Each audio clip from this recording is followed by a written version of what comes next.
হাসান বসরি রহমতুল্লাহ তাআলার কাছে এক মা গেছে, তার ছেলে মদ খায়, মদ পান করে। গিয়া বলছে, হে হাসান বসরি রহমতুল্লাহ তাআলা, হুজুর আপনি চলুন আমার বাড়িতে, আমার ছেলেকে আমি আনতে পারিনি, আমার ছেলেকে তওবা করান, আপনি আসেন। তখন হাসান বসরি রহমতুল্লাহ তাআলা এই মহিলার বাড়িতে গেলেন, গিয়া তওবা করাইলেন। তারপর ফিরিয়া আসলেন, আবার আবার কিছুদিন পর আবার গেলেন, সেই মহিলা গিয়া বললেন, হে হুজুর আবার আপনি আসেন, আমার ছেলেকে তওবা করান, আমার ছেলে এখনো মদ পান করে। তখন হাসান বসরি রহমতুল্লাহ তাআলা আবার গেলেন, আবার তওবা করাইলেন। তারপর ফিরিয়ে আসলেন।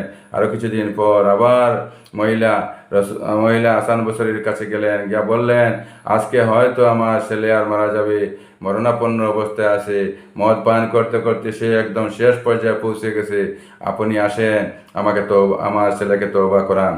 তখন হাসান বসরি রহমতুল্লাহ তাআলাই বললেন, না আমি আর যাব না, আমি আর যাব না, তাকে অনেক চেষ্টা করেছি, সে আবার ঘুরিয়ে জায়গার তাকে, আমি আর তাকে তওবা করাইব না, আপনি অন্য দিয়ে করান, আমি যাব না। যদি আমি যাই তাহলে আমি আরো নষ্ট নষ্ট মানুষের কাছে গিয়ে আমি এরকম গিয়ে তওবা করতে হবে, আমি আর পারবো না, তুমি যাও। তো সেই কথা বলার পর উনি আর গেলেন না। আর মা বউ চিন্তা করলো যে কীরকম আমার ছেলেকে তওবা করানো হবে, সেই চিন্তা করতে করতে অবশেষে ছেলে মারা গেল। সকালে আবার উনি গেলেন, গিয়া বললেন, হুজুর আমার ছেলে তো মারা গিয়েছে, আপনি আসেন, আমার ছেলেকে জনাজা করান। তখন উনি বললেন, না আমি জনাজা যেতে পারবো না, তোমার ছেলেকে অনেক চেষ্টা করার পরও সে তওবা করেনি, সে মদ মদ মদ মদ অবস্থায় সে মৃত্যুবরণ করেছে, আমি তাকে জানাজা পড়াইব না, তুমি অন্য কারদি করাও। তো উনি গেলেন না।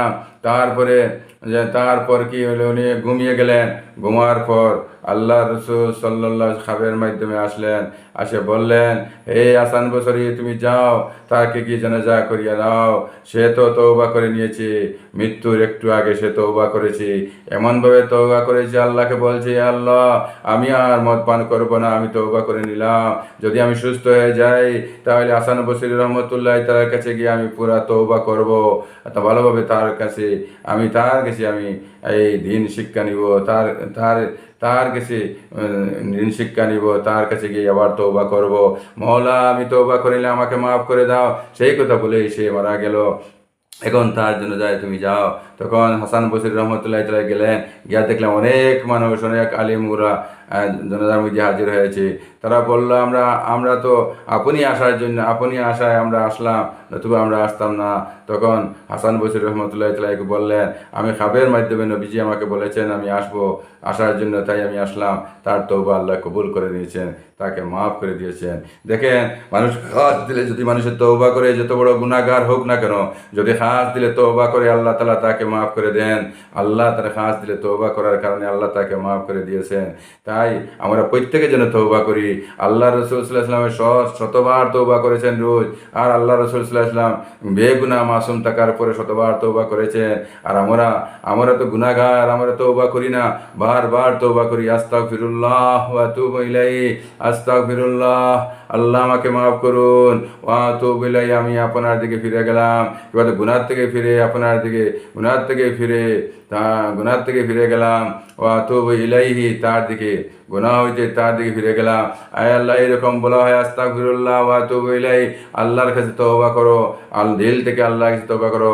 জবানে দিল দিয়ে আল্লাহকে তওবা করলে আল্লাহ তওবার কারীকে ভালোবাসেন, তওবাকারীকে মহব্বত করেন। তওবা করনেওয়ালার লাগে আল্লাহ তাআলা জান্নাতের দরজা, এত বড় দরজা রেখেছেন। যদি তেজি ঘোড়া দিয়ে যদি মানুষ দৌড়াইতে শুরু করে, তাহলে 70 বৎসর দৌড়াইয়া তেজি ঘোড়া দিয়া এই দরজা শেষ করতে পারবে। এত বড় জান্নাতের দরজা থাকবে। আল্লাহ তাআলা আমাদের সবাইকে তওবা নসিব করুন। মৌতের আগে ডেইলি তওবা, এবং মৌতের আগে তওবা নসিব করুন। আল্লাহ তাআলা আমাদের সবাই আমল করার তৌফিক